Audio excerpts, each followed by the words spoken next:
Welcome to Invest in Women, the podcast series. Your insight into the growing wealth of women and the issues that impact their business and yours. See what happens when you educate, empower, and invest in women. We are joined now by Holly Mazzocca, who is president of Wealth Advisor and principal at Bartlett Wealth Management in Cincinnati. Now, that sounds very impressive. She has not made me kiss her ring yet. But Holly, thank you so much for being a part of the show today. We appreciate it. Well, thank you, Melissa. It's really a pleasure to be here. Well, I'm excited to talk about how you help women at your workplace. But first, I want to talk a little bit about, as a woman in wealth management, I mean, what attracted you to this industry? And has it been an asset to you to be a woman, or has there been more challenges than, I don't know, positive things that have happened? Yes. So I found my way into wealth management sort of through the back door, as I feel like a lot of women do in this business. I did study finance and business in my undergrad degree at Indiana University, and I chose finance because I figured it was the hardest. And if I could do finance, and I could do pretty much anything. But what I've realized since then is the power of that financial language in the business world. So no matter what business you go into, even if you are a doctor or a lawyer or a therapist, that power of understanding financials is really important. And I think that's something that often gets overlooked. So I started my career at a bank coming out of the great financial crisis, and really enjoyed the aspects of helping people go through these really, really difficult times. But over time, sort of shifted more to the institutional side, and then hit a point in my life where I realized maybe that wasn't what I wanted to do. I had sort of strayed too far into the finance side of things and had let go of the side of really helping people. And when I came back to Cincinnati, I had been living in Chicago and moved back home to Cincinnati. I found my way to Bartlett Wealth Management. And the reason I'm at Bartlett is because of strong female leadership and the recognition of working for a firm where they are really focused on helping people. And I think that's the beauty of wealth management, is recognizing it is a helping industry. You can just use this knack of understanding numbers, understanding finance, having that language to help people reach their goals in life and really do so much more than they ever thought was possible. I tell you, Holly, I'm amazed at the amount of women that I know, even now, contemporaries, who are intimidated by the idea of wealth management. And these are straight women who are married, and they just defer to their husbands for a lot of the finance. And so it surprises me even today that we still have that mentality that men know numbers and men are math minds and women just defer to them for that. Number one, I think it's a disservice to women, to themselves, but also it puts a lot of pressure on men who may not understand it and may not want to take that responsibility in their families. And that should be okay. If they're, if their wife is better at it than they are, they should be able to say that too. Yes, absolutely. I think that's true. And there's certainly an aspect of, we each have our departments, right? When you're running a household, and it's hard to be great at all things.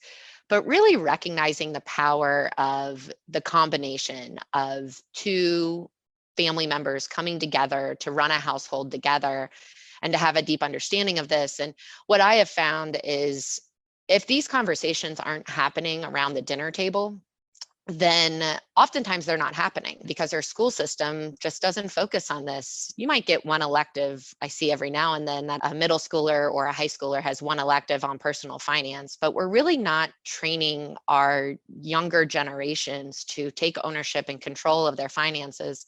And this is not just women, this is men and women. The reality, though, is most book clubs I'm a part of, we're not chatting about our finances while we drink our wine and discuss the book, whereas a lot of men go out on the golf course and they do have those conversations. Mm-hmm. So we have to normalize this. And my friends in my book club will tell you I do ask about their 401ks at book club because I think it's an important conversation to normalize.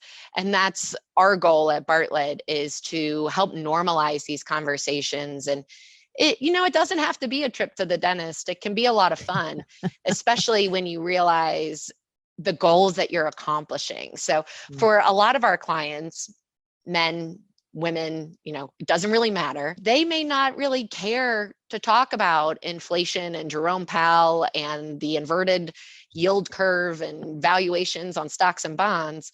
But what they do care about is how that inflation impacts their ability to help their kids finance college, or if they're going to be able to afford that big family vacation to get all the grandkids together one more time. And so if you can link these big economic issues to what they're going through in their lives, then all of a sudden it makes it more tangible and more realistic. I remember when I was talking about inflation around Halloween, I heard the analogy of saying, it's like your kids with Halloween candy. You let them gorge, and then all of a sudden you rip the candy bowl away from them, and they are screaming and crying and throwing a tantrum, and you wonder why. Like, I told you that was too much candy. And I likened that to the Fed and said, that's exactly what the Federal Reserve has done right now, is they've ripped the candy bowl away from all of us, and they're hiking up interest rates, and all of us are throwing a big tantrum about it. Well, I'll tell you, all of my clients who are grandparents and parents, all of a sudden inflation and increasing interest rates suddenly made sense to them. Right. So if we can normalize this conversation and put it in a language that our clients appreciate and understand, I think we'll get a lot more engagement on those topics that matter. Well, I love the fact that you sympathize with your client and, okay, I need to educate you, and it's okay to be educated. Again, I think for a lot of people who want to be interested and may not be working with someone that makes them feel smart, right? I think a lot of people don't feel smart when it comes to money. And it's funny, when you talk about around the dinner table, Holly, growing up, my parents didn't talk about money to the children. They talked about money to each other. So my mother was just as financially savvy as my father, but and her father was a business owner. So, she was able to get that education through being the daughter and the wife of men who were really money minded. But at the same time, their conversations didn't trickle down to the children. So even though they were fiscally knowledgeable, the children, we still struggled as adults growing up, figuring out what to do with money. And that's my sister and my brother. And so I think it's very important what you said, like parents, even though I don't know why we tend to not want to share money, but I guess it's because we associate ourselves or our reputation or whatever it is based on, I guess, what we do for a living, how much we make. And I don't think we have to share every last thing. And I think that's sometimes what holds parents back, is like, well, I'm not going to tell my kid how much I make. Well, you shouldn't tell your kid how much you make, but we can have some intelligent conversations to help them put it on their level. And the sooner you start forming that money memory and those positive memories linked to money versus negative memories is really powerful as you grow up. And there are some great resources out there on this. There's a great book called Blue Chip Kids that can help you have conversations in language and terms that are appropriate for the specific ages of your kids. And that develops over time, whether you have children who are in elementary school and just starting to do chores and understand about allowance versus kids who are, I have a 12-year-old. And so we're talking about, you'll be driving in 4 years. What do you need to do to save for a car? What are the expenses that come along with that? Those conversations evolve and change. And honestly, it's no different than having adult children, where a lot of times the parents are still oftentimes unwilling to engage in a conversation about perhaps end of life plans. Right. So across the board, if we can really normalize this idea of having these conversations and being willing to raise our hands and say, I don't quite understand that. Can you go back and help me understand this, or help me understand why it matters? We all know this financial industry, we love jargon and we love big words. Yeah. And we love to make people think we're super smart by making it really complex. But we say a lot at Bartlett, there's complexity in the analysis, simplicity in the results. You should be able to understand your strategy, even if you hire an advisor. And I, as the advisor, should be able to explain to you what I'm doing in your portfolio, how I'm managing your money, why it's working, what's not working, what we're going to do next, and what are the things I need from you as the client to be really successful as we bring the strategy to life. And I think when you combine that, it's really powerful. One of the things we've seen work really well also is the idea of learning in community and thinking of it as it's not education in the sense of a lot of people say like, oh, I hated school. Right. I was never a bookworm. And I get that. But thinking of it as this idea of continual learning and a thirst for knowledge. And you can learn in really fun ways. We think about our children, and our children learn through play. Well, as adults, we learn in many different ways. So for a lot of our female clients, we've said, let's learn in community where we can come together either on a webinar and sharing back and forth, or in person together around a round table where we can discuss a topic. Because so much of what we learn is not just advisor to client. It's not a one-way street. And it's not just client back to advisor, but when you bring groups of clients together and groups of like-minded employees together, there's a lot of perspectives that are shared that help everyone learn from each other. So maybe one person made a mistake and you don't have to make that same mistake. I just wrote down, I took a note as you were speaking, because you mentioned earlier about book clubs, and I'm part of a book club and a movie club. And I just wrote down money club. I mean, why don't we have a money club where we just have wine and talk about money and it'd be women? Now, this is a great transition into something I'm excited to hear about. And that's the We Invest program you have. Please tell us about it. Yes. So we developed We Invest a couple of years back, and it was really built around this idea that the financial situations for women are unique and they deserve to have a unique perspective.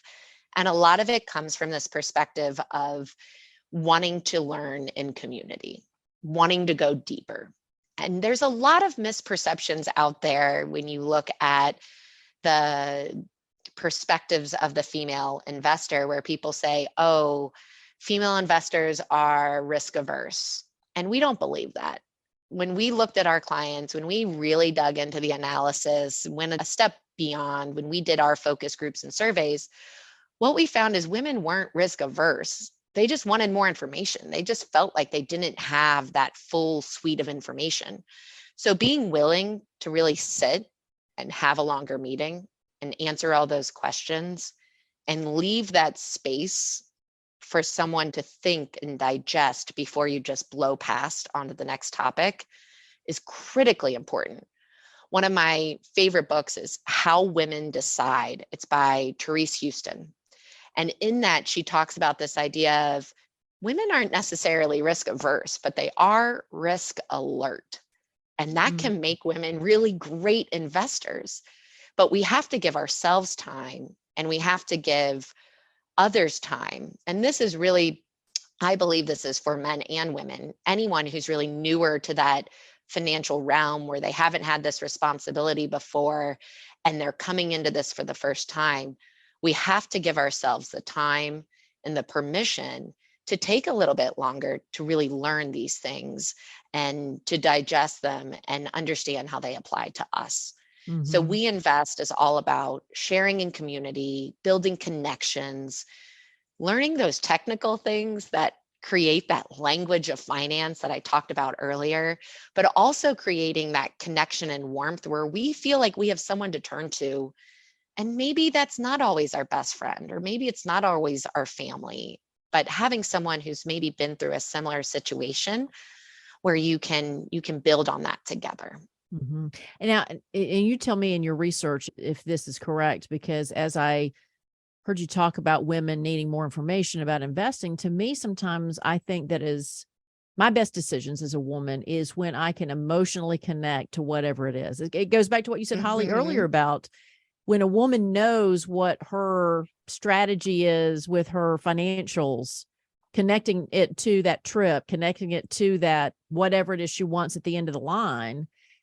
There's that emotional investment, right? So, and again, that's generalizing men and women, but I just know that a lot of times the men I know, if it's the challenging, that's enough for them. Where for me, sometimes I think I need a little more emotional challenge as well to be really into something. And so I would assume that would translate into my money, and how We Invest would help me do that. And like I said, a buddy club would help me do that if I felt money. And I think that's where teaching about money, sometimes it seems so one-dimensional.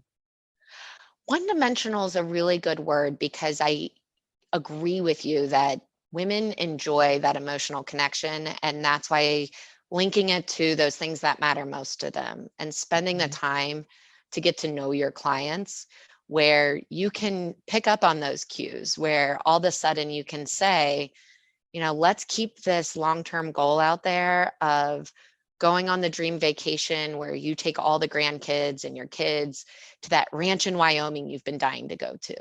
And you can spend that time together. And all of a sudden you can link that back to their values.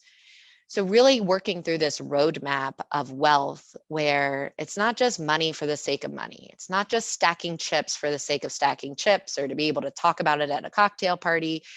It's connected to those things that matter most.